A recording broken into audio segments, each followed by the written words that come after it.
Bonjour, je suis Alizéa, animatrice nature, et je te souhaite la bienvenue dans Histoire au poil, le podcast au cœur du vivant. Dans l'épisode de mercredi, je parlais de l'histoire de Flocon, l'hermine. Et aujourd'hui, je t'invite à en apprendre un petit peu plus sur elle. Derrière chaque empreinte, chaque regard, il y a une vie à découvrir. Aujourd'hui, c'est le portrait de l'hermine. Petite vive et souvent invisible, elle est pourtant l'un des symboles les plus forts de la nature sauvage européenne. L'hermine n'impressionne pas par sa taille, mais par son adaptation exceptionnelle, sa précision et son incroyable capacité à survivre dans les milieux rudes. Mais où vit l'hermine? L'hermine est un mammifère de la famille des mustélidés, comme la loutre ou la belette. On va la retrouver en Europe, en Asie, en Amérique du Nord, dans différents milieux, comme les prairies, les lisières de forêt, les haies, les marais, les zones montagneuses, et parfois même à proximité des cultures. L'hermine n'a pas besoin d'un grand territoire spectaculaire. Ce qu'elle cherche avant tout, ce sont des abris naturels, comme des terriers abandonnés, des tas de pierres, des racines, et surtout une bonne densité de proies, parce qu'elle est très gourmande. En parlant d'alimentation, qu'est-ce qu'elle mange l'hermine? L'hermine est une petite carnivore. Et malgré sa petite taille, c'est une chasseuse redoutable. Son régime alimentaire se compose principalement de campagnols, mulots, souris, jeunes lapins et parfois oiseaux, œufs, amphibiens ou reptiles. Elle va chasser seule, principalement à l'aube ou au crépuscule. Pour chasser, elle peut directement rentrer dans les terriers de ses proies, ce qui en fait une chasseuse extrêmement efficace.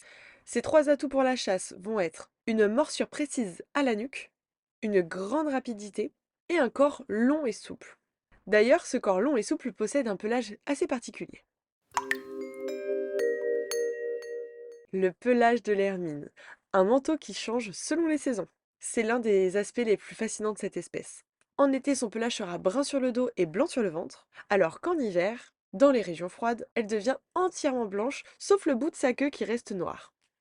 D'ailleurs, fun fact, la pointe noire sur sa queue reste toute l'année, peu importe son pelage en fonction de la saison. On pense d'ailleurs que cette pointe noire n'est pas inutile, elle va servir à détourner l'attention des prédateurs, protégeant ainsi les zones vitales. D'ailleurs, quels sont ces prédateurs?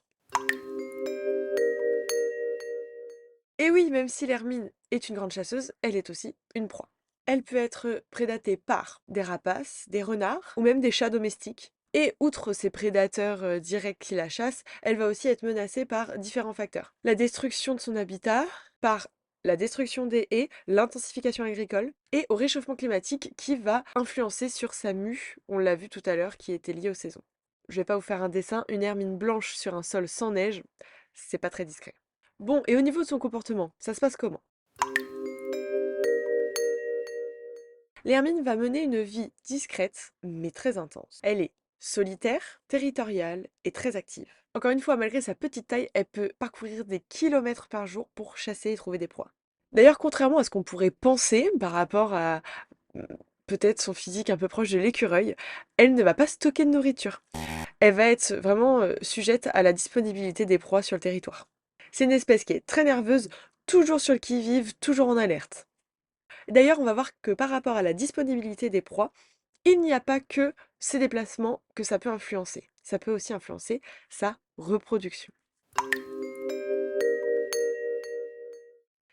Chez l'hermine, la reproduction est particulièrement intéressante.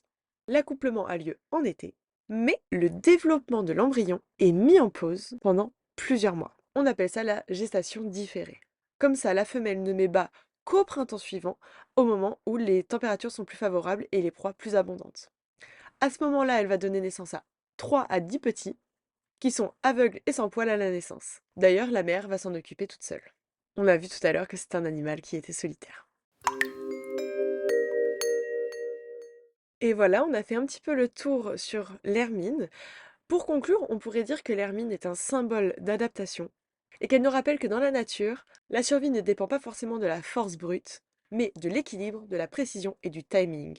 Si un jour vous avez l'occasion d'observer une hermine, même furtivement, vous auriez une chance inouïe. On arrive à la fin de cet épisode, je te remercie d'être resté avec moi. Et si tu veux un peu plus d'anecdotes de ce genre, abonne-toi à ma page Instagram ou ma page Facebook, Animea Animatrice 17. Et si jamais il te reste encore quelques questions sur l'hermine, parce que j'ai fait juste un portrait en surface, n'hésite pas à me les poser en commentaire. Je te souhaite une belle journée ou une belle soirée et je te dis à bientôt. Mouah.